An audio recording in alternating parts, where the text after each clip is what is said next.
நம்ம pepper chicken semi gravy செய்கிற வச்சுன்னு பார்க்கலாம். ஸோ அதுக்கு நான் 1/2 கிலோ சிக்கனை நல்லா 4 to 5 டைம்ஸ் கழுவி மஞ்சள் போட்டு கழுவி எடுத்து வச்சுருக்கேன். அடுத்து நம்ம செய்கிறதுக்கு என்னென்னு பார்த்தீங்கன்னா, ஒரு பெரிய வெங்காயத்தை நீல வாக்கில் கட் பண்ணி வச்சுருக்கேன். அதே மாதிரி ஒரு பெரிய தக்காளி எடுத்து கட் பண்ணியிருக்கேன். அடுத்து கருவேப்பிலை, கொத்தமல்லி, ஒரு பட்டை, 2 கிராம்பு, ஒரு பிரிஞ்சி எல்லாம் எடுத்துருக்கேன். இப்போ இதை எப்படி செய்கிறதுன்னு பார்க்கலாம். வச்சு வடைச்சட்டி வச்சுக்கலாம். சட்டி காஞ்சதும் எண்ணெய் ஊற்றிக்கலாம். எண்ணெய் காயவும் பட்டை கிராம்பு எண்ணெய் காஞ்சிருச்சு.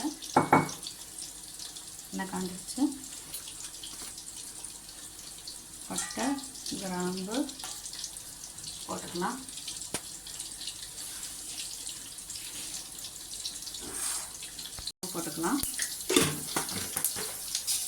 பொரிஞ்சிருச்சு.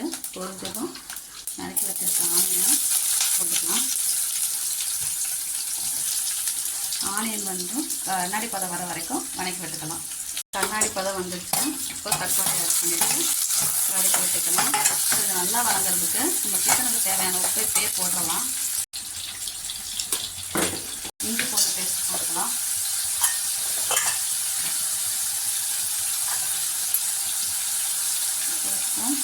ஒரு 1.5 ஸ்பூன் இஞ்சி பூண்டு பேஸ்ட்டு போனதும் நம்ம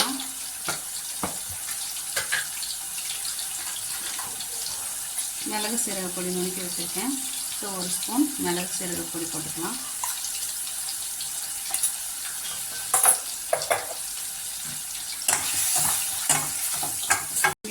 வதங்கணும்.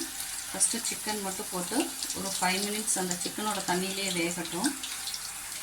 ஒரு 2 to 3 மினிட்ஸ், 5 மினிட்ஸ் கூட வேண்டாம், ஒரு 2 to 3 மினிட்ஸ் அந்த சிக்கனோட தண்ணியிலேயே இந்த இஞ்சி பூண்டு பேஸ்ட்டோட வேகட்டும்.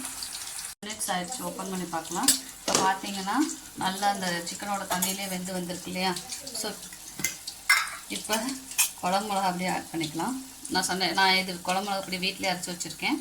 ஸோ அந்த பொடியை ஒரு 1.5 ஸ்பூன் சேர்த்துக்கலாம். ஏன் 1.5 ஸ்பூன் தான் போடுறேன்னா, நம்ம மிளகு செய்கிறதுனால மிளகு போடுவோம். அதனால் காரம் வந்து 1.5 பொடி மட்டும் போட்டிருக்கேன்.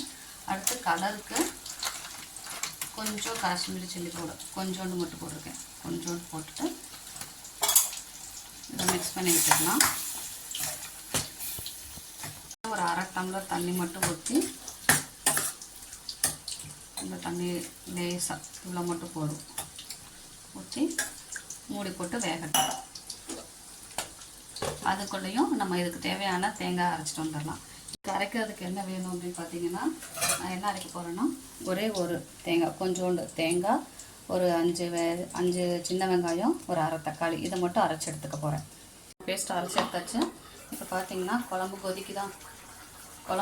அப்போ அந்த குழம்புல நம்ம இதை மிக்ஸ் பண்ணிடலாம். அரைச்சி வச்ச பேஸ்ட்டை போட்டுட்டு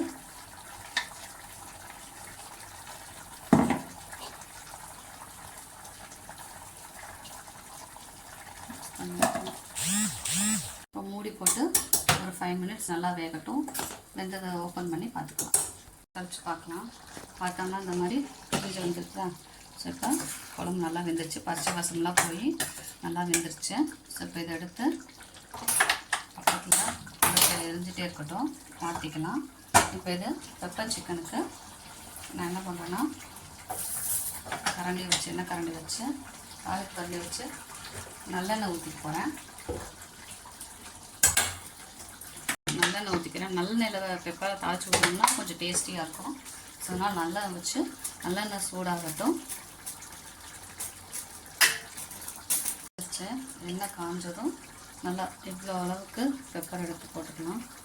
பெப்பர் எடுத்து போட்டு உங்களுக்கு எவ்வளோ காரம் வேணுமோ அவ்வளோ பெப்பர் போட்டுக்கோங்க. போட்டு இந்த எண்ணெயிலே நல்லா புகை வரும், அந்த நுரையா வரும் வெந்து. ஸோ அப்போ ஆஃப் பண்ணிவிட்டு நம்மளோட சிக்கன் கிரேவி இருக்கு இல்லையா, இந்த சிக்கன் கிரேவியில் ஊற்றி பரப்பி விட்டுடலாம். ஒரு 2 மினிட்ஸ் மட்டும், இல்லை 1 மினிட் ஆர் 2 மினிட் இந்த பெப்பர் போட்டோம் இல்லையா? ஸோ அது வந்து நல்லா மிக்ஸ் ஆகட்டும். ஒரு 2 மினிட்ஸ் வச்சுட்டு எடுக்கலாம். மினிட்ஸ் கழிச்சு நல்லா வந்துருச்சு. இப்போ கொத்தமல்லி தூவி இறக்கிக்கலாம். மிக்ஸ் பண்ணி விட்டு இறக்கிக்கலாம். ரெடி ஆயிடுச்சு. சர்வ் பண்ணிக்கலாம். சாதம் வச்சு